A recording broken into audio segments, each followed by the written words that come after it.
So I challenged myself this summer to read all six books that were nominated for the Hugo Award in 2024. And it was kind of last minute. I didn't have a lot of time. I tore through all six of them.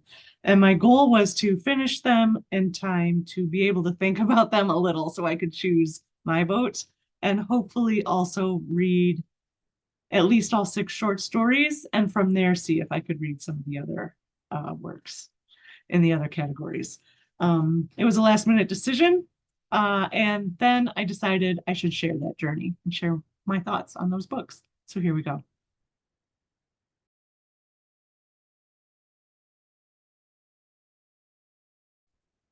Today, we're talking about the Hugos and related to that, the Worldcon. Worldcon is a sci-fi fantasy convention that is held every year in a different city.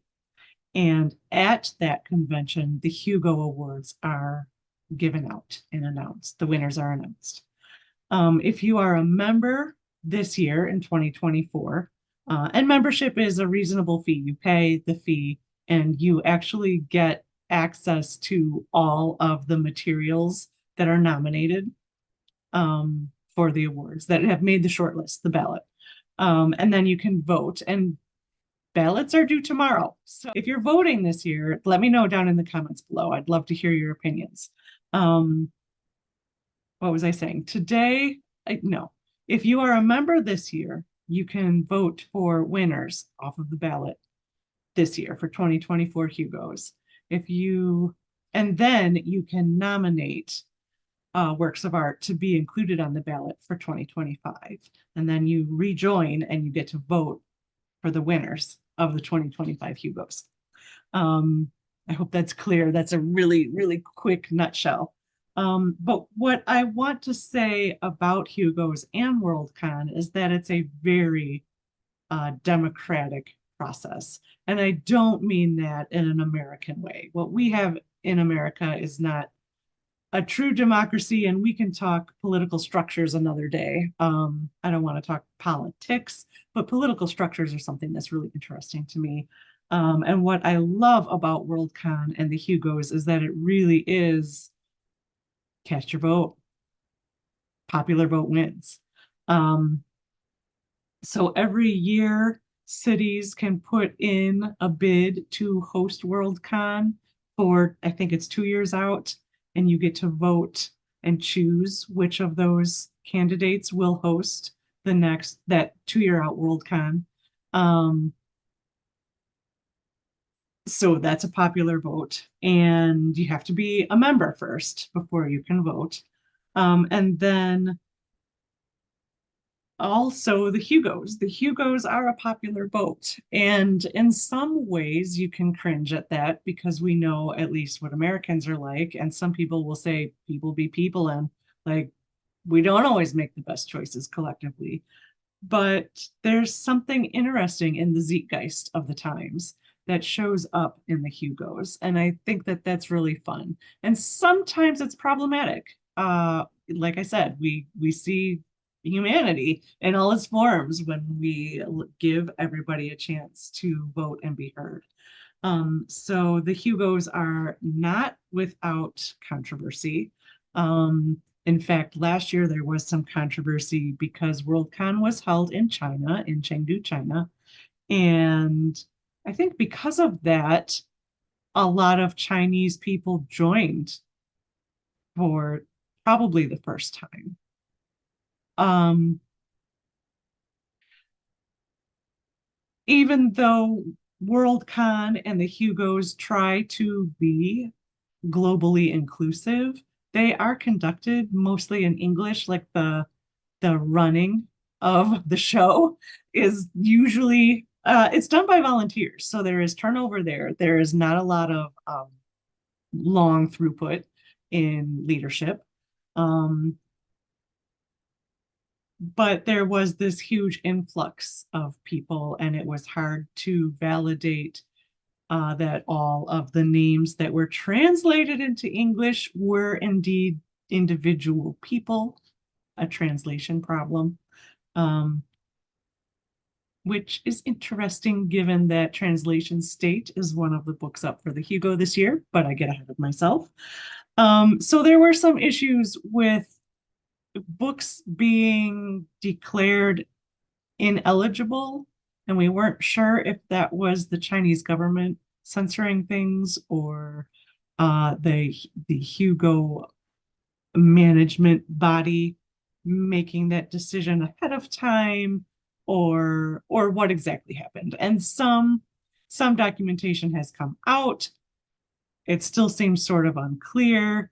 I do think there's a touch of racism there in the our books should have been included, um especially in the sense of like the winners are invalidated because we can't prove that all those people, all those voters were individuals, when it is highly likely that it's the transliteration of names and Chinese characters into the Roman alphabet and all of that. The registration process being a Western culture centric thing without us even really realizing it. So there are controversies, and there is something to be said about a controversy, and that both sides have a voice, or one side declares something was not right, but maybe it was. You don't really know. That's sort of the nature of a controversy, is that there are multiple angles, and it's hard to figure out. Maybe there isn't one true um, there are multiple angles, and it's hard to figure out if there is one true story or one true output, right? So I think it's not fair, I guess, to invalidate last year's Hugo winners. If some of them were Chinese, then kudos to them. Why shouldn't they be? It's the first year that that country gets to participate in this grand tradition. So let's try to read more. Let's try to read more Chinese sci-fi and fantasy. I have read, I try to read something in translation every year. So that has sort of reminded me that I have to get on that. Um, Anyways, the Hugos, what I was getting at is that it is very democratic, and all you have to do is be a member and you get to vote, period. Your vote counts.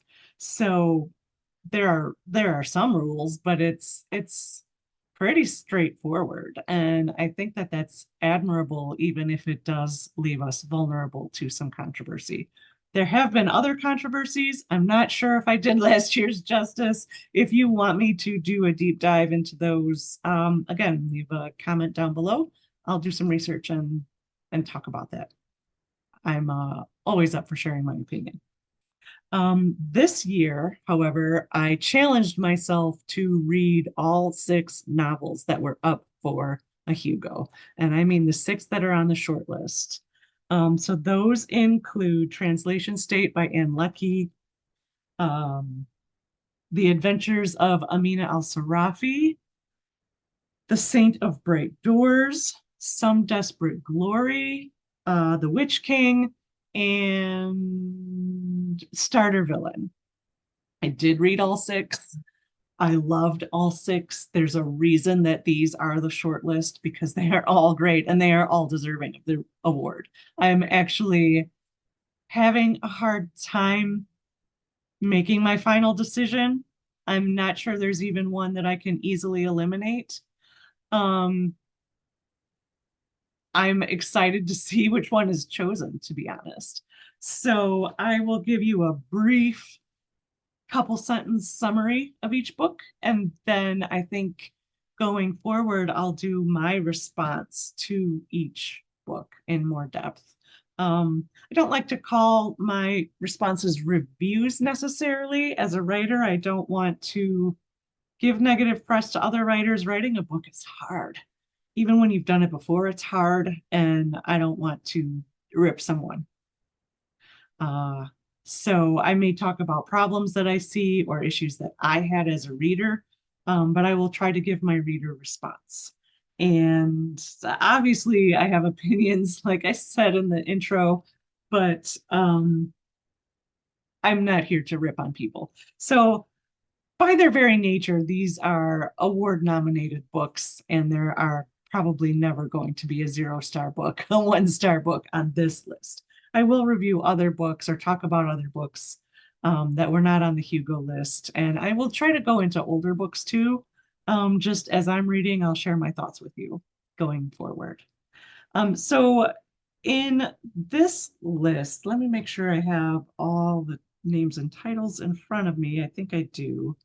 Um, Translation State by Anne Leckie. Loved this book. I actually read this book as part of a book club, so we talked about it. Um, it's really good. She's a great novelist. If you haven't read her work, you highly recommend checking it out. This one starts with a person with alternate pronouns, being disinherited basically and having to go start her life over. But in short, it's a far future human alien interaction story. Strong themes of autonomy versus societal brainwashing type stuff. Um, Consent versus violation. Trigger warning for this one. And I'm not always going to give trigger warnings, but there's an attempted rape scene. So um, protect yourself. But the follow-up to that scene shows some genuine beauty and healing and space, holding space for another person, and contemplation of autonomy, of self, what's the word I'm looking for? Self-sovereignty, I suppose. So really strong book, and highly recommend Dan Leckie. Adventures of Amina Al-Sarafi by Shannon Chakraborty. I hope I say all these names right. If I do get someone's name wrong, correct me. I loved this book. It was so much fun. It's basically a pirate who's given a hard time for being a female pirate, retires to protect her daughter and to kind of hide the fact that she has a daughter. Um, but of course, her past comes up, catches up to her, and drags her off into one more adventure. So the themes here are, I'd say, a sacrifice versus self-fulfillment, commitment to a chosen family versus your biological family. Um, and there's awesome magical battles versus evil. Really good personification of evil. Yeah, also highly recommend. When I finished, I was like, oh, this is a great book. So next I read The Saint of Bright Doors by Vajra Chandrasekhara. Hope I'm saying that right. Um,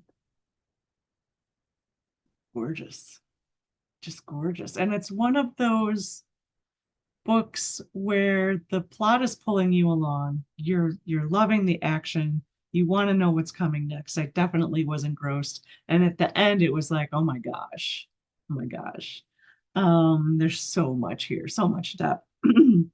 Again, so the summary I have is like a young adult defies his mother's cult-like upbringing, her control over him, only to fulfill his destiny in his own way.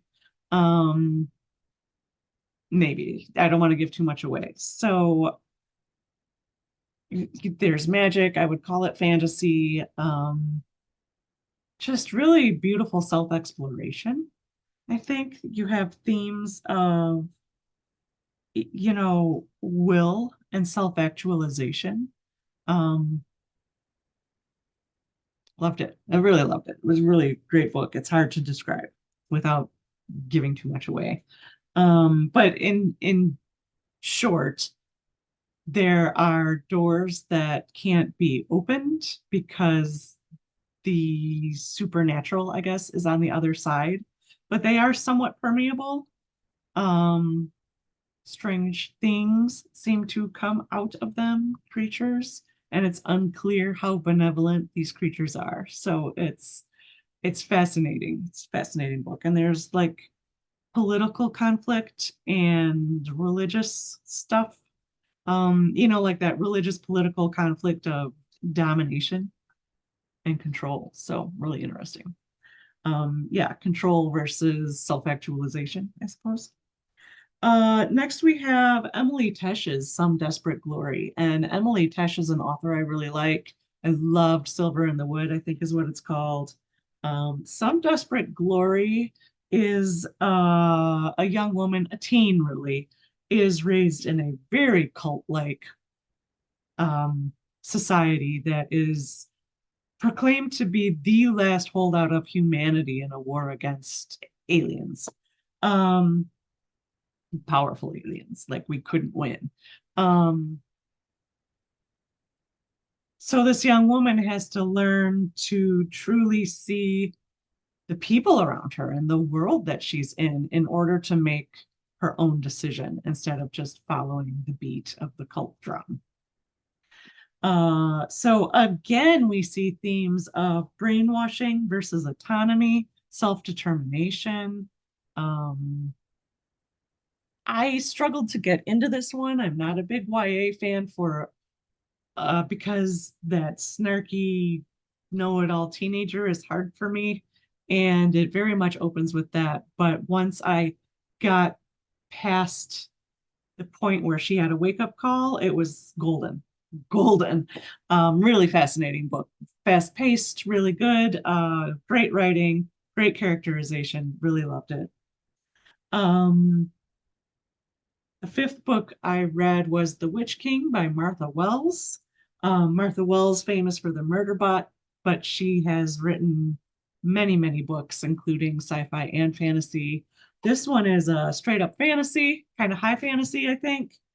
And maybe I'm not great at the fantasy terms, but basically, like Kai awakens after being murdered, and like even in death, he's strong enough to just take the body of the guy who's trying to enslave him.